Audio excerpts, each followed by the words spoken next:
In this video, we are going to learn about mole concept and molar mass.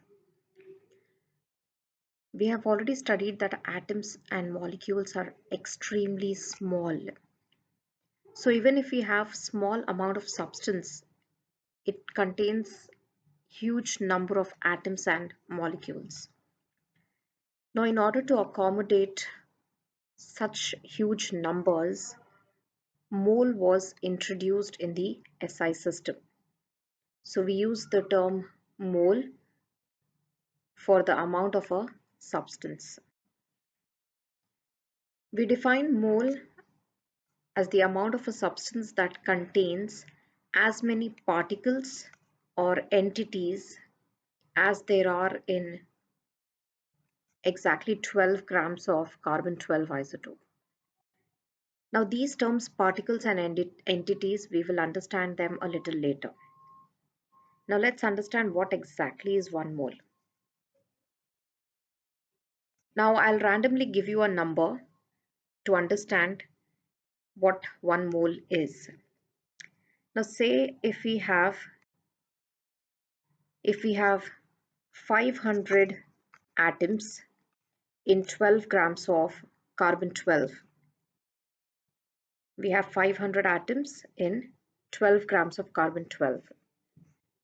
Now 1 mole of the substance will be that amount of substance which has 500 atoms or 500 particles or entities. Say I have a substance, 10 grams of that substance has 500 atoms. So that 10 grams is 1 mole. 12 grams of carbon has 500 atoms, whereas this substance, 10 grams of this substance has 500 atoms. That means that 10 grams is 1 mole for that substance. Now this 500 is a random number that I have given you. But to come to the actual 1 mole of any substance, we should know exactly how many atoms are there in 12 grams of carbon. Only when we know the exact number, we can find out 1 mole of any substance. So let us see how to find out the exact number of atoms in 12 grams.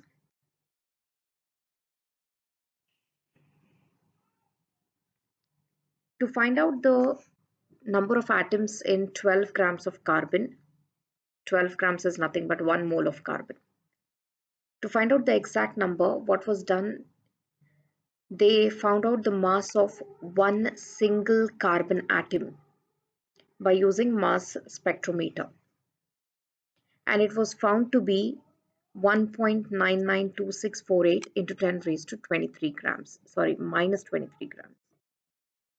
So this is the mass of one single carbon-12 atom. Now what we are trying to find out?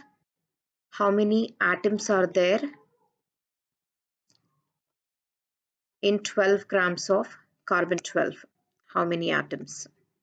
This is what we are trying to find out. And what we know is 1 mole of carbon is 12 grams. And now we know that mass of a single atom is 1.992648 into 10 raised to minus 23.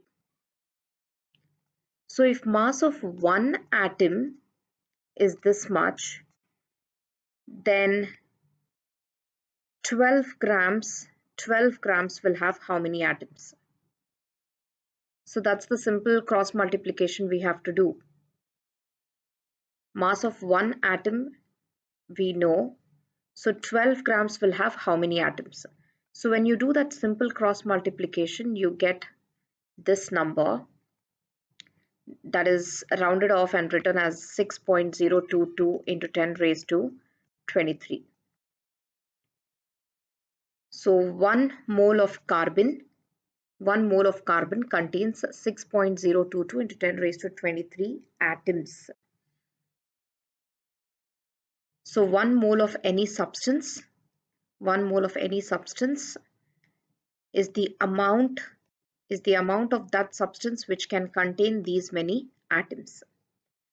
Now we know this is a special number and it is called as Avogadro's constant in the honor of Amedeo Avogadro. You can see his image in the background. This number is denoted by writing this symbol Na. A has to be subscript and it is a capital A, or you can also write N naught. That small zero is again a subscript.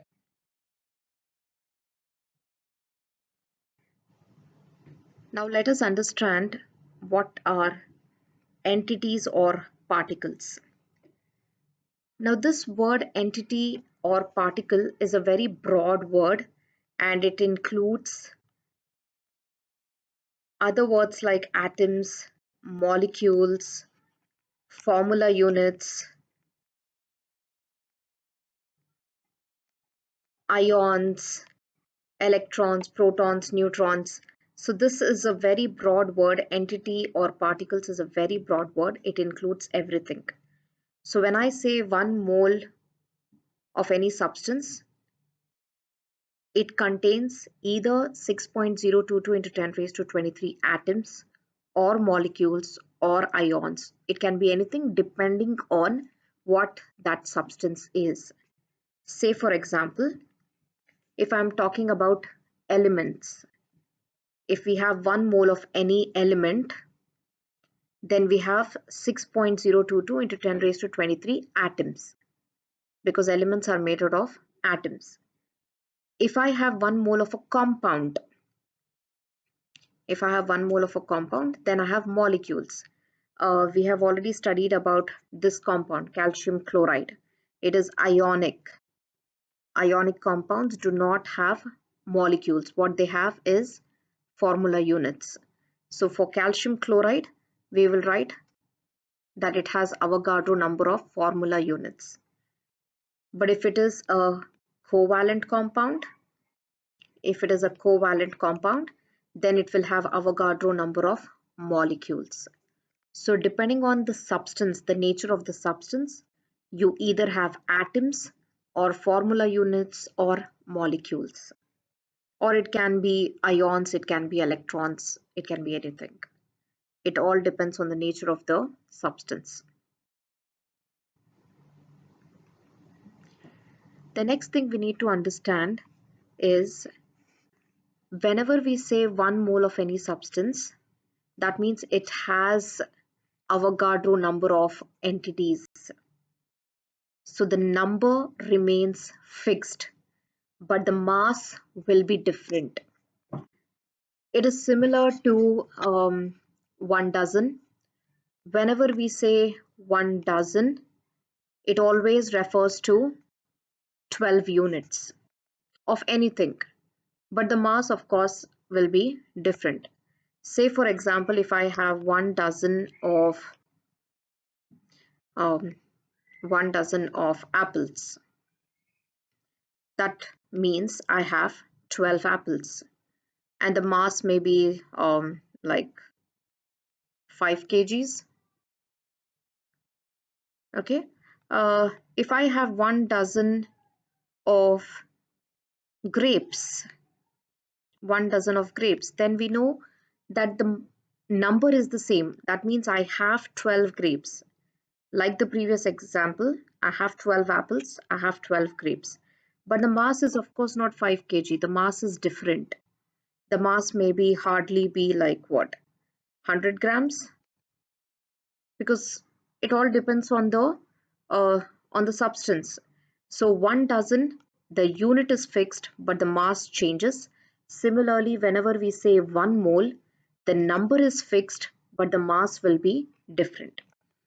Say for example, if I have 1 mole of water molecules, that means I have Avogadro number of water molecules, but the mass is depending on the water molecule. It has 2 hydrogen atoms and 1 oxygen atom, so the mass will be 18 gram per mole. On the other hand, if I have 1 mole of chlorine molecules, the number of molecules are the same, but the mass is different, because what I have here is 2 chlorine atoms. So 2 into 35.5, which is 71 gram per mole. So with these examples, you should be clear with the idea that whenever we say 1 mole, it is Avogadro number of particles, but the mass will be different. Now, what is molar mass? Molar mass refers to mass of 1 mole of a substance. Mass of 1 mole of a substance. Now, in the previous examples, you can see what we have calculated here is the molar mass. This is the molar mass of water, and this is the molar mass of chlorine. So your calculation is similar to molecular mass or formula unit mass calculation. You just need to add up the atomic masses and you need to represent that mass in grams. Represent that mass in grams, then it will be referred to as molar mass.